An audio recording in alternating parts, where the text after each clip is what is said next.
Hey gang, Dave Spalding, Handgun Combatants. Welcome back to our second edition of Thoughts from the Campfire with Crown Royal.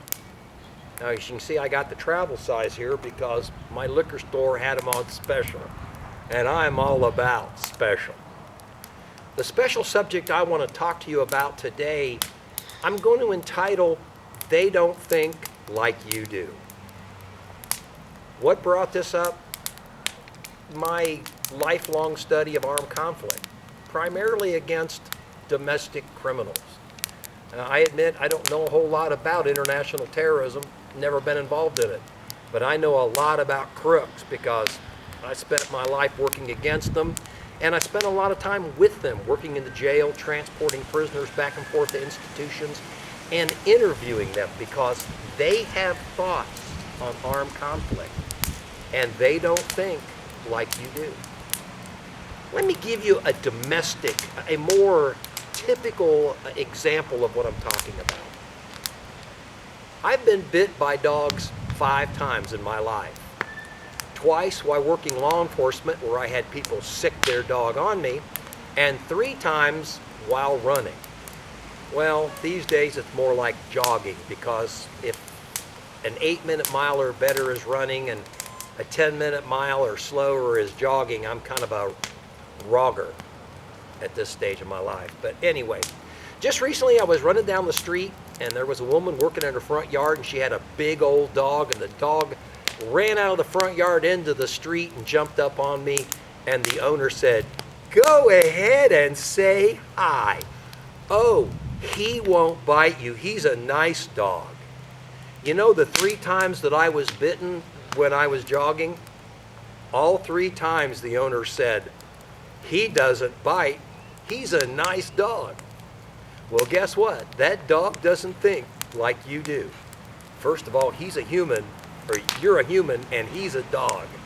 And when he decides to bite, there's no rhyme or reason behind it. Now, before you start writing in saying I hate dogs, that's not true. I've had dogs all of my life. I've had everything from full-size collies down to Yorkshire Terriers. I like dogs.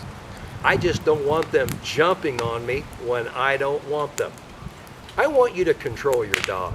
I don't want you to say, "Oh, he's a nice dog," and then he bites me. Because you know what? I don't think about your dog like you do. Now, what's that have to do with handgun combat and your personal security? Well, it has to do with how criminals think. And far too often, I see students in my classes that try to apply how they think about a particular situation to the suspect that they're potentially facing. What's the best example? "Oh, I will never shoot somebody. I just want to have my gun to scare them with." Well, you know what? You're applying your thought process to them. And you know what? They're a lot more street smart than you are. They know if you're bluffing. I'll tell you something from all of my interviews with criminals over the years, they don't fear guns. That's an inanimate object. They fear a willing person with a gun. And because they're far more street smart than you are, they know the difference between a willing person and someone who's bluffing. So don't think that you're so much smarter. I don't care what PhD you have. They're street smart and you're probably not.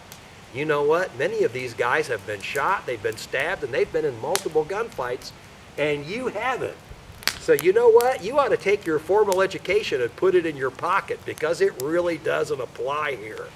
Street smarts apply, and they're far more better at it than you are. I mean, they've probably been living on the streets since they were in elementary school. And in elementary school, you were just trying to figure out what riding the bus was all about. So don't think, or don't apply how you think about a particular situation. Give you another example. Years ago, I was contacted by a fellow I knew who was a federal agent. He says, "Hey, we've got a guy in custody that we're going to prosecute for racketeering, but we think he's a contract killer." He a pretty knowledgeable guy about guns. He likes to talk about them. And we know you like to interview these folks. Would you like to talk to him? And I'm like, "Hell yeah, I do." So I went over to the lockup and I sat down and I talked to this guy, and he did like guns. Liked them a lot. So sat down getting to talk to him, and he had some pretty good thoughts on him. It was obvious that he had been involved in some gunplay in his life. About halfway through our conversation, he starts laughing. And I'm kind of wondering what I had done to make him laugh. He says, no, no, no, no. He says, you don't understand. He says, I was watching gun television the other day. You do realize they get cable channels in jail, right? Yeah, because cable television is recreational hours. They get a lot more cable channels than you probably get. So they get all those channels that have the gun shows on them. Anyway, he says what made him laugh was that there was a guy on there, and he was talking about when you draw your gun, you take the step, or when you're reloading, you work in a figure eight. And the thought is because a moving target's harder to hit, that's going to keep you from getting shot. Really? Well, let me tell you what he said about that. He said, you know, that's playing the good guy rules, because it's the good guys, it's the cops, the armed citizen, the military that tries to place their shots, that worry about where their rounds go. He says, people on my side of the fence, we'll just come up and we'll just fill the air full of bullets. We'll hit something. Think about that. They're already committing a serious felony. Do you think they worry about where their bullets go? Not at all. And I got to thinking about, wow, here's a classic example where we're taking about how we think about a situation and apply it to them. Think about interactive training, what we call force on force. Who usually plays the bad guy? Cops? Armed citizens?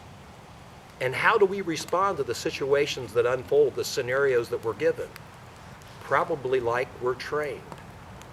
Kind of makes you wonder how many things we're doing wrong because we're playing the bad guy like a good guy. Probably one of the biggest tactical errors we can make is applying how we think to our opponent. Dave Spalding, Handgun Combatives, thoughts from the Campfire with Crown Royal.